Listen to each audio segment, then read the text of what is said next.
Sky News. Well, with me now is the Liberal Democrat and Schools Minister, David Laws. Welcome to you indeed.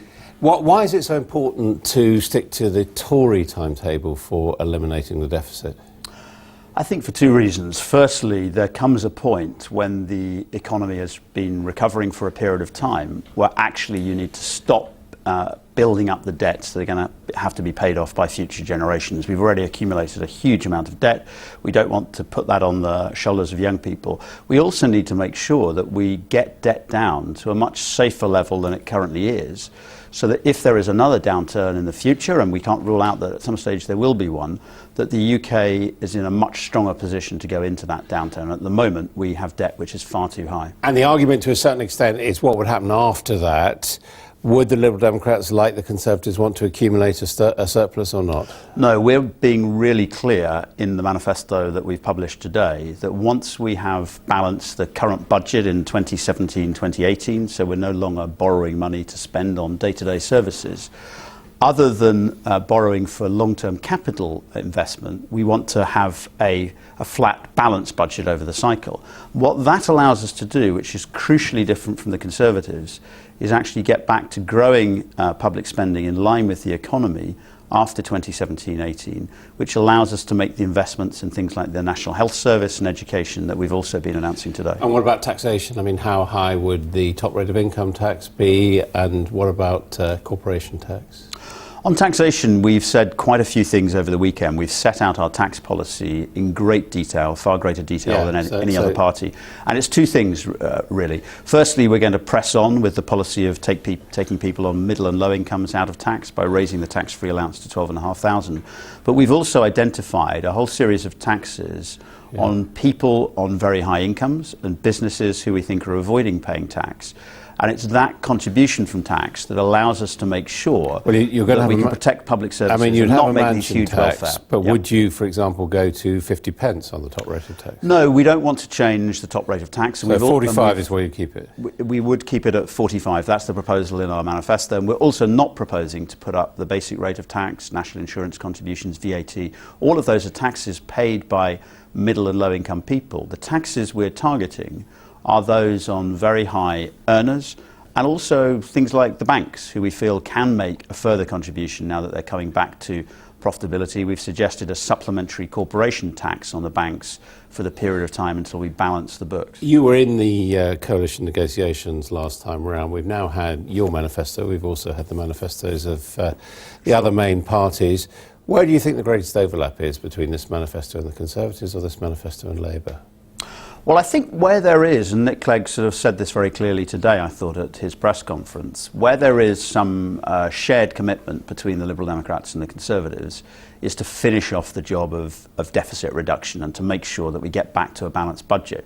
How we do that is completely different. Of course, Labour is saying that they would be... Yeah, Labour is saying mañana. They're saying they'd be fiscally They're saying we'll prudent reduce borrowing and we'll hopefully get it down at some stage, but it could take an awful long period of time. Where we differ with the Conservatives is that we want to see a fairer society. We want to invest in health and education. We're not prepared to see public spending in these areas cut back endlessly. And we believe that the welfare reductions that the Conservatives are proposing, all of which fall on people on low and middle incomes, which is extraordinary when they're protecting people on high incomes from higher taxation, are not deliverable or sensible, and we would not go along with the figure that George Osborne's talking about of 12 billion. Do you think it would be acceptable to your party to lead it back into coalition with the Conservatives? I think that our party will judge what we should do after a general election, if there's a hung parliament, by our prospects of delivering what is in this manifesto today. I don't think our party... Well, that's why I was asking about the overlap. I don't think our party is excited about the prospect of going into coalition with Labour or the Tories. We're Liberal Democrats because we believe in our own values and policies. As I understand it, policies. you think coalition, if the arithmetic is right, would be better than a minority government?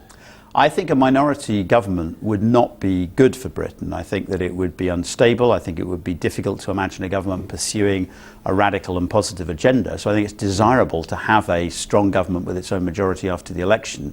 Whether that can happen obviously depends upon two parties at least making sure that they can actually come to decisions and agreements. I mean, you also come back onto constitutional reform in this document, which was the big failure really of the last 5 years, wasn't it?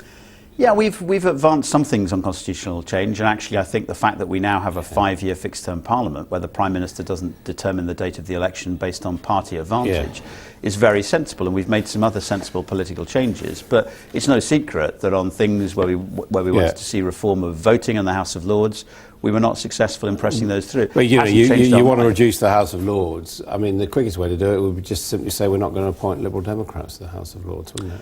Yeah, but that would mean that the House of Lords was even more disproportionately skewed in favour of the other parties. And we're, while we have this ludicrous system of appointment, we're going to make sure Liberal Democrats. You're going to join in a ludicrous system. We're going to make sure we're properly represented. It won't help us actually to reform the House of Lords if we don't put any Liberal Democrats in it. But we are committed to changing the system. The size of the House of Lords today, utterly ludicrous. I think it's one of the largest chambers in the whole world in terms of the number of people in it.